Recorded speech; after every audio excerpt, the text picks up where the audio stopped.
السلام على رسول الله وعلى آله وصحبه أجمعين. مدحوينها جمهورية فدرالك الصومالية دكتور حسن الشيخ محمود، وزارة كحيينكا، حبناها قراء وزيرة، حبناها لبضع أقل، دمان مسؤولين تكاله كسوق بقلياش الشركة متشرفته، دمانتين السلام عليكم ورحمة الله وبركاته. ماشان خطبة دربايو قرنيد مدحوينة، لكن وحيبا mar haddii videona la fiirsaday, bugaag waaweynna la soo dhigay, halkana aynu hal soo marnay oo laynoo soo warramay, saalaxna wixii ka soo hadhay ka leef. Marka wax iigu dhiman, wax meesha iigu dhiman ma jiro. Waxaan rabaa un inaan inta kale wixii xaabxaaba iyo odayayna madaxweynahan u daynayaa. Waxaanse rabaa inaan dhowr kelimo aan iraahdo. mudane madaxweyne, waxqabadkaas la sheegay ee muuqda een qarsoonayn, ilaahay baa suurto geliyey, laakiin asbaab badan buu lahaa. mid ka mid oo ugu muhiimsan wuxuu ahaa inaad adigu na dhiiri gelinaysay, nagu hogaaminaysay, aada uga warhaysay wixii nagu adkaada mar walba aan kula soo noqonaynay. aad iyo aad ayaan kugu mahadcelinayaa. waa ku mahadsantahay. waxaa kaloon u mahadcelinayaa guddoonka labada aqal iyo xubnaha labada aqal ee baarlamaanka oo la-aantood aan waxaasoo shuruuca oo dalkan dhisay, oo deynta lagu cafiyey, oo cuqnaqabataynta hubka lagu qaaday, oo wax soo saarka ama dakhliga gudaha kor loogu qaaday, oo ganacsigu uu kor ugu kacay, dhammaanba guulaha la gaadhay waxaa bays u ahaa shuruuc iyo institutions la dhisay ayaa lagu gaadhay. shuruucdaasna ma suurto gasheen haddii aysan nagala shaqayn, aysan noogu dhaganuglaan, mas-uuliyad aysan dareemin qaran labada aqal iyo guddoonkoodu. marka iyagana waan u mahadcelinayaa. aad iyo aad buu umahadsan yihin. waxaan u mahadcelinayaa wasiirada xukuumadda dan qaran oo runtii aan dhihi karo waa madaalayaal, iyaga oo aan ogahay duruufaha ay ku shaqaynayaan, haddana xil weyn isa saara, dadaal badan soo muujiyey, soo bilaabay ilaa ay qof waliba wixii loo diray aan kala xisaabtanno, oo deedna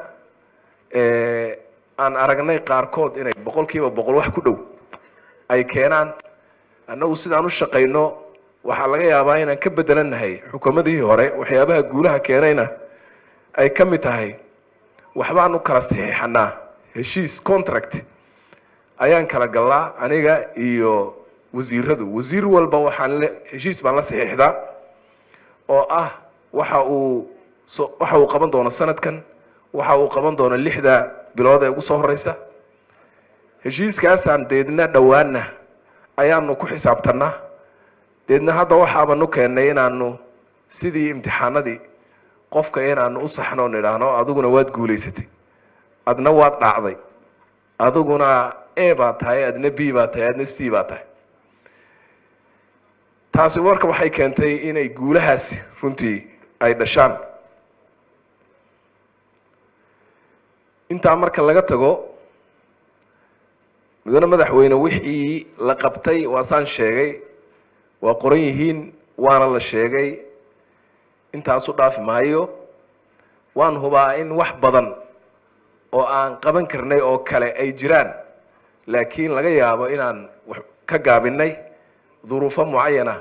in ay hor istaageen. waxaanse rajaynayaa insha allah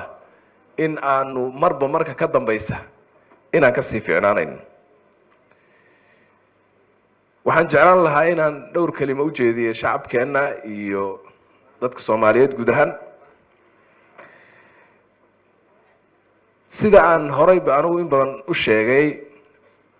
waagii ugu horreysay waxaa la dhihi jiray dadkan xukuumadda madaxweynaha iyo xukuumaddiisu waxay u socdaan dalka waxay u wadaan meelaan la garanayn marka anu berigaa waxaan idhi way fiican tahay waa run meel aydaan garanaynin baan idiin wadnaa maxaa jira meeshaad garanaysaan waan garanaynaa waxay ku dambeyn jirtay marka in meeshii aad garanayseen la idiin wadaayay faa'iido ma leh maxaa jira waxay kusoo dhammaan jirtaan naqaanaa dadkuna waxay jecel yihiin circlekii lagu wareegi jiray in lagu wareego annana waxaan rabnaa wixii wax ka duwan inaan keenno sheekh cali wajiis baa ku furfuray inuu ilaahayna ina rabo haddaan rabno inaan wanaagsanaano waa inaan jidkii ka leexano jid ka fiican aadnaa jidka ka fiican kulle yaqaanay ma aha maanta marka waxaan rabaa dadka soomaaliyeed inaan u sheego mid ka mid a sheekhaa sheegay soomaalina way og tahay dowladdan wadajirkeeda iyo midnimadeeda iyo deganaanshaha iyo isfahamka iyo isku kalsoonida madaxda qaranka waa arrin cusub waana arrinta keentay guulahan in la gaaro ayadana oo asaaska u ah taasi way idinku cusub tahay soomaaliya marka miyaad ku rayseen mise waad eedeen waxaa kaloo idinku cusub dalkaani markii ugu horreysay inuu yeeshay vision 30 sano ka badan la garanayo soomaaliya meeshay u jeedo 30 sano ka badan ilaa 2060 vision ah oo visionka qaranka qarniga ah oo soomaaliya 100 sano markay jirsatay soomaaliya say u eg tahay ah ayaa la dejiyey oo la qoray oo diyaarsan laamigaasaa noo jeexan waxaa kale leen way fog tahay 60 sane waxaa la dhigay qorshe la yidhaahdo isbeddelka qaranka oo in allaha laa yugayiru maa biqowminti ku sanaysan oo isbeddel ah oo la rabo qaranku inuu isbeddelo qorshahaas oo 5 sano ah oo jidkaa dheer ee 60 sane ina geynaya la sii dhexsin degayo oo 5tii sanaba meel la sii degayo oo 5ta kaleba meel la sii degayo sidaa darteed istaraatiiji cad oo fog oo vision ah iyo qorshihii lagu gaari lahaa yoolkaas oo degsanna oo soomaali ku cusubna waa idiin haynaayo waa idiin dhigan yahay marka kaasna waxaan rajaynayaa inuu noqdo kii soomaali ay ku baraari lahayd ilaahay idinkiis wuuna noqonayaa waana sheeko cusub oo soomaaliya ku cusub waxaan rabnaa marka mar hadday sidaas tahay oo meeshaan u soconna ay caddahay in aan dadka soomaaliyeed aan la waswaasinin oo waswaasku waa iska jiraaye ama insi ha ka yimaada ama jinni ha ka yimaadee waxa loo baahanyahay inaan la waswaasina jidkaa lagu socdo waa inaan dadka soomaaliyeed ee maanta ay u caddahay jidkay qaadayaan iyo istaraatiijiyadda iyo qorshayaasha ay dowladdan dejisay xukuumaddan dejisay ee loo socdo dadkii u cad yihiin yaan la mashquulin marka waxaan dhihi lahaa dadka soomaaliyeedow waxaa la rabaa inaad ka gudubtaan inay idin mashquuliyaan dadka qaar aan naqaano oo mushkilad haysato kibir shaksi ah iyo isla weynaan bilaash xaytanimo ah oo aan shaqo la jirin dood candhoolo ah oo madhalaysa oo maalin walba miidiyaha lala taagnaado iyo siyaasadda oo loo qaato inay tahay mashruuc dowladda shisheeye loogaga bil qaato yaysan idinlu goynin waxaas meesha loo socdo way caddahay markayaysan idin mashquulinin kuwaas waana taqaanaan annaguna waan naqaanaa ayaguna way is yaqaanaan duniduna way taqaanaa intaas marka laga tago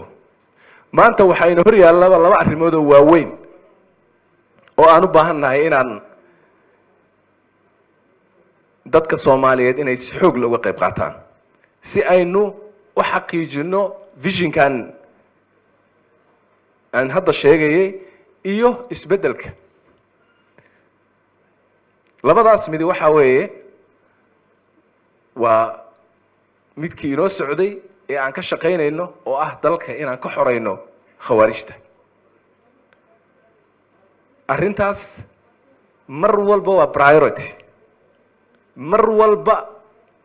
walba waa waxa hortaminta inoo leh waa inaynu marka anigoo u hambalyeynaya geesiyaasha xoogga dalka Soomaaliyeed iyo ciidamadeena kale qalabka sida dadaalka ay sameynayaan oo waliba maalmahan iyo waayahan dambe runtii ayada oo aan la buunbuuninayn oo xataa silent operation uu jiro oo inaan laba hadlin aad moodo inaan istaraatiijigaas hadda aynu qaadanay haddana maalmahan runtii waxaa socda horumar weyn oo lagu dabar jarayo khawaarijta waxaa loo baahan yahay marka in dadkeenu u diyaar garoon hadday joogaan caasimadda iyo haddii ay dowlad goboleedyada joogaanba intaba la dagaalanka nimankaas iyo in la dardar geliyo in la dabargooyo qoladaas hadday tahay fikir ahaan sidii loo dejiyay horay oo markii ugu horeysay istaraatiijiyada la dejiyo ogtihiin fikirka in lagala dagaalamo in dhaqaalaha lagala dagaalamo iyo in awood lagu muquuniyo oo qoriga lagula dagaalamo intaba halkeedii inay ka socoto waaye qodobka labaadna waxa waaye waa arrimaha doorashooyinka diyaar garowga socdo waad u jeedaan dawladdu waxay diyaarisay wax alla wixii shuruuc ahaa guddigiiba doorashada ayaa la sameeyey way shaqo galeen qalabkii u baahnaayeen oo dhan baa la keenay tababar baa la siiyey horay shaqo ka bilaabeen registrationkay bilaabeen codbixiyaasha muqdisho keligeed ayaa milyan cagacagaynaysa maanta dadka codbixiyaasha ee jooga dhammaan dowlad goboleedyada laga soo bilaabo waqooyi bari oo waliba habeenkii ayagu bilaabay waa arrin cusub inay is-registrayaan galmudug hirshabeelle south west iyo caasimadda intaba way ka socotaa jubbalandna ilaahay idankiisa waxaan rajaynaynaa iyagana inay ka bilaabato waxaan rabnaa marka dalka in dowladihii hoose ayaa siday guddigu inoo sheegeen octobertan bilaabanaya marka waxaan rabnaa dadka Soomaaliyeed inay u diyaar garoobaan in dhidibada loo aaso dimuqraadiyadeynta dalka iyo in dadkeenu 60 sano 69kii kadib himiladii ay doonayeen oo ahayd markii ugu horeysay inay awood u yeeshaan shacabkeenu inay go'aan ka gaaraan jaan gooyaan cidda hogaaminaysa waa arrin aad u weyn runtii oo dastuuri ah oo dadkeenu ay mutaysteen oo ay xaq u leeyihiin maantana dawladdana suurto gelisay waxaan rabnaa in arrintaana si weyn loogu soo baxo la is-registareeyo loo diyaar garoobo doorashadaas si ay dadkeenu kadib markaynu dooranno dawladaha hoose kadibna aynu dowlad goboleedyadii uga gudubno kadibna aynu tii heer federaal ee nationalkeeda aan uga sii gudubno aad iyo aad u mahadsantihiin anuguna waxaan kusoo dhaweynayaa madaxweynaha jamhuuriyadda madaxweyne kusoo dhawo